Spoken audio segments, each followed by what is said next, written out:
Hey, if you struggle with intrusive thoughts and you want to stop, you don't want to struggle with as much, I've got a technique that I just shared with a client that I wanted to share with you. Now, this client's going through a bad breakup, and rightfully so. There's a lot of thoughts that start to creep in, and they start to drive the emotion. And when we get into these kind of thought patterns and these thought loops that make us really happy or angry or mad or sad or heartbroken, we have the uncontrollable sobbing, there is definitely a time and a place to feel your feelings and not always be looking to numb or distract or repress them. So I'm talking about using this technique not as an avoidance of your feelings, but as a way to not let ridiculous thoughts and thoughts that may not be true. In fact, all thoughts are not true. They're only as true as what you make them mean.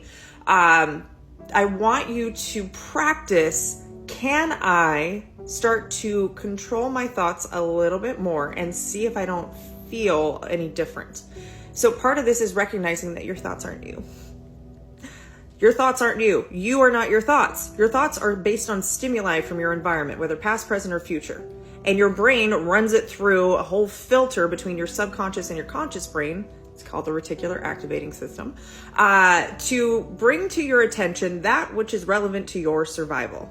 Yep, your brain is only wired to keep you surviving until you learn how to master this thing that lives between your ears.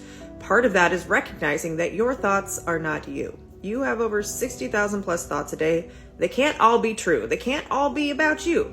So how do we do that? First, we start with almost giving your thoughts an identity that is separate from you. I like to call mine Karen, or Brad, just depending on what the voice sounds like. And so if you have a thought that comes across your head and it is a scary thought or a really, really emotional thought, you can go pause. Don't let the thought keep spiraling. Pause and go, Karen, get the fuck out of my head. We're not thinking that today. So we have created a separate identity for the thoughts, and then we have taken back control over our thoughts and said, get the fuck out. I like to imagine my thought as like a piece of paper that I crumble up and somehow punt across a football field. That's what happens in my head. And so I go, boop, there goes that thought. And I go, what do I choose to think right now? So let's say you're going through a bad breakup and you're like, they're a narcissist, they're a this, they used me, they manipulated me, they're evil, blah, blah, blah. In some cases, I know, I'm upset about it too, Scratch. He's filming content. So if you have this intrusive thought and it's serving you to be angry, like that, there's grief in breakups, right? And anger is a part of that. That can be a healthy emotion. But if it is destroying you or making you non-functional or sticking around longer than it should, then try this exercise of, nope, not thinking about it today.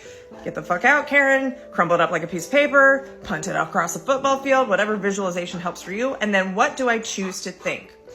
So you could choose to think, I'm glad I saw who they were, and I'm glad that is now behind me. Or you can come up and replace it with completely separate thoughts of, I'm going to focus on somebody walking down the street that my dog is very angry at. Now I'm not focused as much on the intrusive thought. I'm getting back into my present reality. I can think about what is touching my left toe right now, getting out of my head and into my body. Right? So I am intentionally choosing thoughts to take away from the intrusive thoughts that were creating a very, very deep emotional spiral. I do this with my kids all the time when they wake up in the middle of the night with a nightmare. Now, when they wake up in the middle of the night from a nightmare, their body is experiencing the fear of that as if it were happening and they're in danger right now. But as you can tell by a 3D world, no danger. They're safe in their beds. They're just afraid of what their brain was thinking that caused them to wake up. And so we practice this. So I will go in there. I will help them calm their body down. Usually we do nose breathing.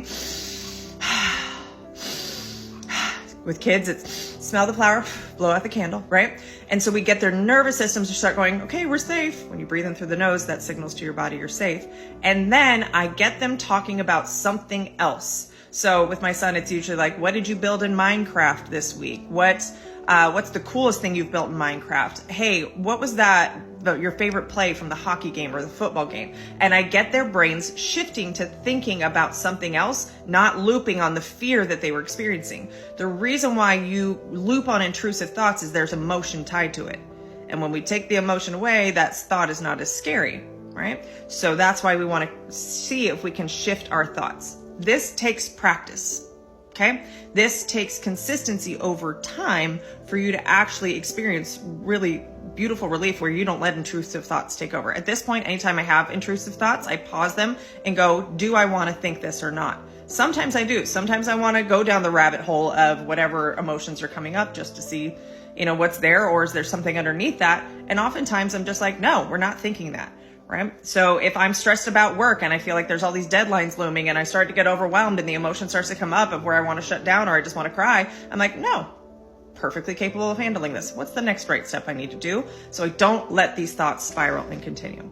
So your homework for today to practice shifting the intrusive thoughts is pausing, recognizing that thought is separate from you. Give it a name. You can tell me what the name is in the comments of your intrusive thoughts, and then kick that thought out of your head and replace it with what you choose to think.